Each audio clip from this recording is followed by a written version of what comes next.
उस वैराग्य स्थली पर, साधना स्थली पर, मोक्ष स्थली पर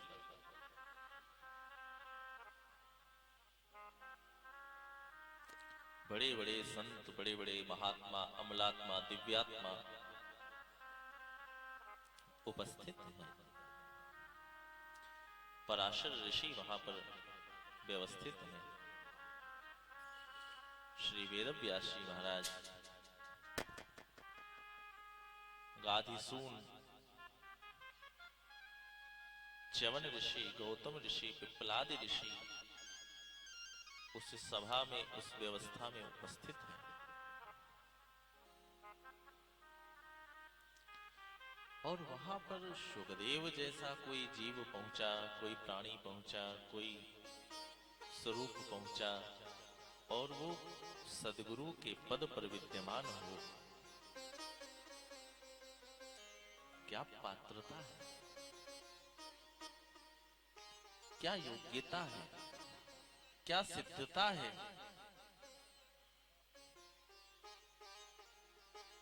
वशिष्ठ जैसे, च्यवन जैसे, गौतम जैसे ऋषियों के समक्ष में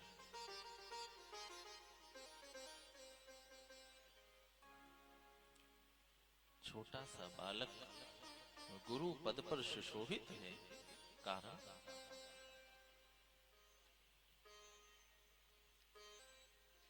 सूत जी ने कहा, शौनकादि ऋषियों, आज माइक अव्यवस्थित कर दिया भैया ने, वो बात नहीं जो कल किया था,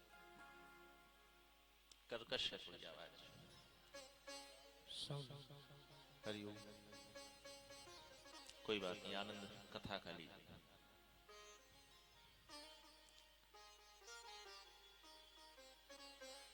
शौनक, जो तुमने प्रश्न किया कि शुकदेव का जन्म कहां से है, शुकदेव की पात्रता क्या है, शुकदेव की योग्यता क्या है, शुकदेव की सिद्धता क्या है, तो मैं उस कथा की ओर, उस स्थान की ओर लेकर चलता हूं जहां से कोई जीव शुकदेव बनता है। सनातन धर्म में तुक्ष को भी श्रेष्ठ बनाया जाता है। आवश्यक नहीं है कि मनुष्य ही गुरु हो।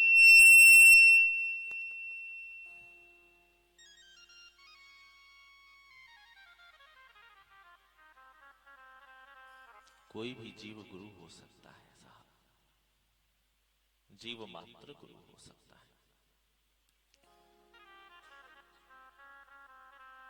एक छोटा सा तोते का बच्चा, शुक शावक, पक्षी का गुण है आकाश में उड़ना। अभी तो वो पूर्ण पक्षधर भी नहीं हुआ, उसमें पक्ष भी नहीं आए हैं, पंख भी नहीं आए हैं। अभी तो आकाश की गति, आकाश की ऊंचाई, आकाश का आनंद उसने देखा भी नहीं है। अभी तो वह उस गुण से भी परिचित नहीं।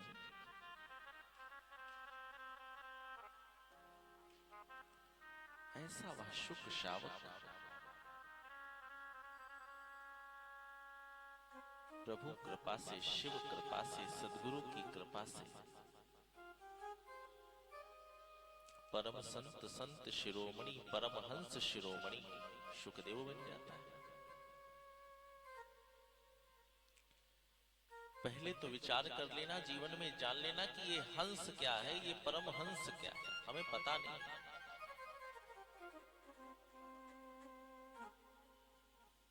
ये परमहंस क्या होता है, परमहंस किसे कहते हैं? परमहंस वो है जिसमें बिल्कुल भेद बुद्धि हो ही ना, जो स्वरूप ना देखे, जो चेतना में प्रवेश कर चुका हो, जो चेतना का दर्शन करे, उसे परमहंस कहते हैं। जो दृश्य में ना फंसे, जो शब्द में ना फंसे, जो स्थिति में ना फंसे, जो उसके मूल का दर्शन कर रहा हो, उसमें स्थित हो, उसे परमहंस कहते हैं। हंस का गुण होता है कि हंस के समक्ष में जल और दूध मिश्रित करके रखिए, जब हंस उसमें से अपना आहार लेगा तो दूध को स्वीकार करेगा, जल को परिहरिवारि विकार।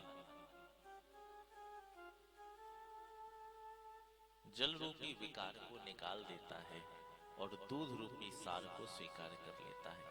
ये हंस का गुण है। क्यों? क्योंकि हंस के जीवन में सार और विकार द्वैत भाव है, दो भाव हैं। ये श्रेष्ठ है, ये तुच्छ है, ये ग्रहण करने योग्य है, ये ग्रहण करने योग्य नहीं है, ये बहुमूल्य है, ये सामान्य है। हम हंस भी बने, अच्छी बात है, लेकिन सबसे अच्छी बात क्या है कि करोड़ों में कोई एक परमहंस बनता है। जीव की सबसे ऊंची स्थिति परमहंस की है। परमहंस वह तत्व है जिसके समक्ष में इंद्र भी कटोरा लेकर के खड़ा होता है कि मुझे दे दो कुछ।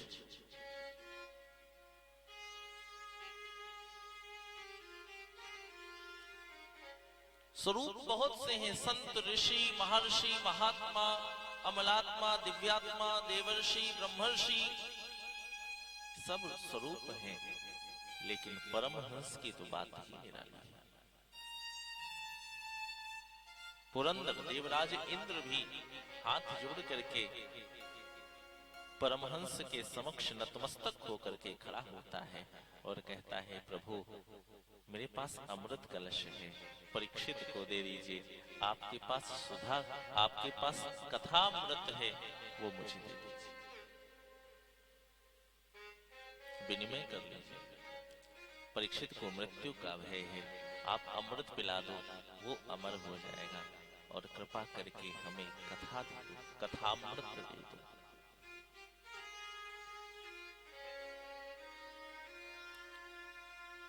शुकदेव का अर्थ है परमहंस। परमहंस का अर्थ है जिसके समक्ष स्वर्गाधिपति महाबलशाली अनंत बलशाली इंद्र भी आकर के याचना करे, उसे परमहंस कहते हैं।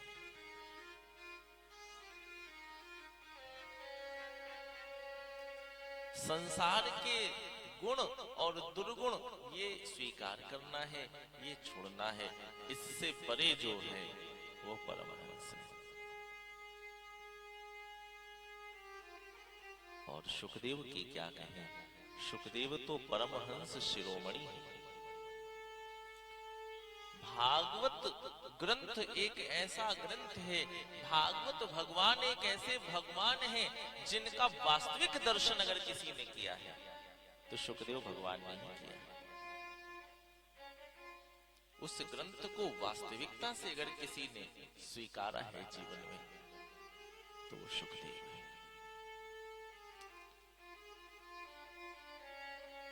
हम सब कलयुग के, कलिकाल के जीव भागवत जी को स्पर्श करते हैं उसी प्रकार से जैसे गंगा में स्नान करते हैं। हम उस योग्य नहीं हैं उसकी दिव्यता, उसकी शुद्धता, उसकी श्रेष्ठता के समक्ष, लेकिन बस स्वयं को पवित्र करने के लिए।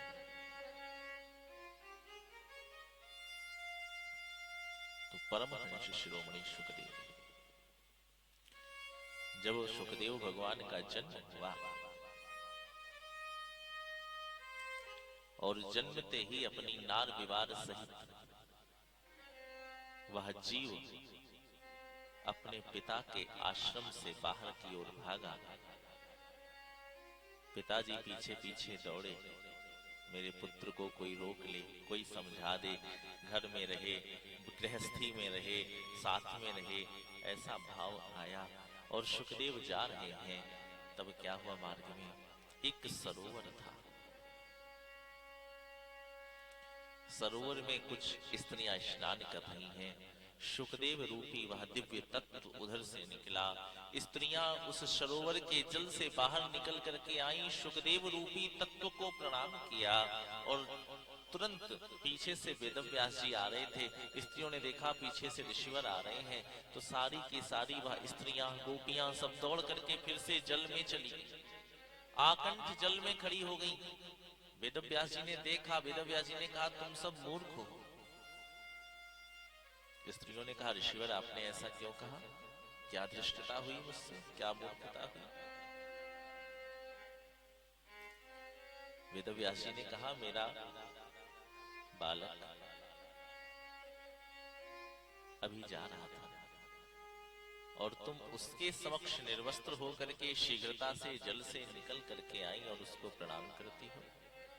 और मैं जो वृद्ध हो चुका हूं, मैंने जो तत्वों को साध रखा है, मैंने जो साधना को सिद्ध कर रखा है, मैं जो संसार की नश्वरता का परिचय करता भी हूं और कराता भी हूं, उसके समक्ष तुम जल में स्वयं को सुरक्षित कर रही हो, स्वयं को मर्यादित कर रही हो, जल के आवरण से आविष्टित हो रही हो। कारण उन स्त्रियों ने कहा बाबा आपका पुत्र जब यहां से निकल रहा था और हमने उसका दर्शन किया तो वो अलक्ष्या था, वो संसार में चल तो रहा था लेकिन संसार को देख नहीं रहा था, वो संसार में होते हुए भी संसार से परे था। बाबा उसके लिए कोई विषय नहीं है कि ये वृक्ष है और ये लता है, उसके लिए कोई विषय नहीं है कि ये जलज है, ये वारिद है, ये भूमि है, ये आकाश है, ये पुरुष है, ये नारी है, उसके लिए कोई ये विषय ही नहीं है। बाबा उसे पता ही नहीं है। क्यों? क्योंकि वो शरीर को तो देखता ही नहीं है, वो तो आत्मा में रमण करता है, वो दूसरे की आत्मा को पहचान रहा है, दूसरे की आत्मा में छिपे परमात्मा का दर्शन कर रहा है। वो इससे परे है कि कौन स्त्री है और कौन पुरुष है। लेकिन बाबा आपने तो सब कुछ देखा है, आपको तो ज्ञान है, और जिसे ज्ञान होता है पर्दा भी उसी से होता है। जैसे जैसे ज्ञान बढ़ता जाता है वैसे वैसे आवरण बढ़ते जाते हैं। छोटे से नवजात शिशु को न तो अपने बारे में ज्ञान होता है और न किसी स्त्री के बारे में ज्ञान होता है, तो वह भी अगर उसे कोई वस्त्र ना पहनाओ, लिटा दो, तो उसकी मर्यादा की भी कोई हानि नहीं है। और जिस कक्ष में वो विश्राम कर रहा है, वो जग रहा है, वो खेल रहा है, उस छोटे से नवजात शिशु के उस कक्ष में कोई भी माँ जा करके अपने आवरण को व्यवस्थित कर ले तो उसमें भी कोई मर्यादा की हानि नहीं। कारण क्योंकि नवजात शिशु के जीवन में स्त्री और पुरुष कुछ है ही नहीं, ज्ञान है ही नहीं, भेद है ही नहीं। तो जहां पर भेद होता है, जहां पर ज्ञान होता है, वहां पर आवरण होता है।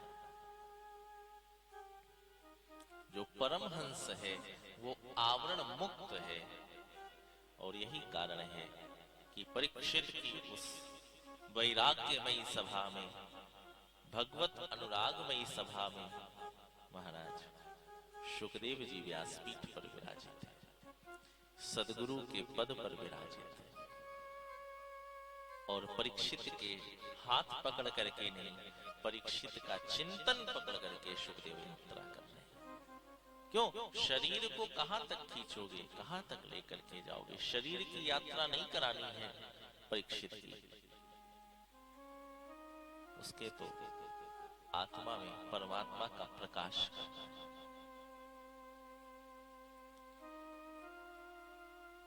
जब हम किसी दर्पण के समक्ष जाते हैं और उस दर्पण में कदाचित धूल लगी है, स्वयं को देखते हैं तो स्वयं धूल धूसरित दिखाई देती है।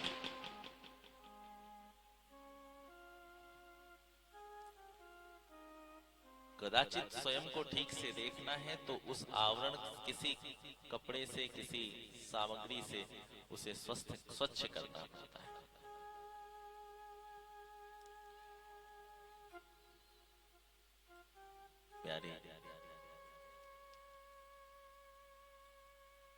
सुखदेव भगवान परीक्षित जी को कथा सुनाने बैठे,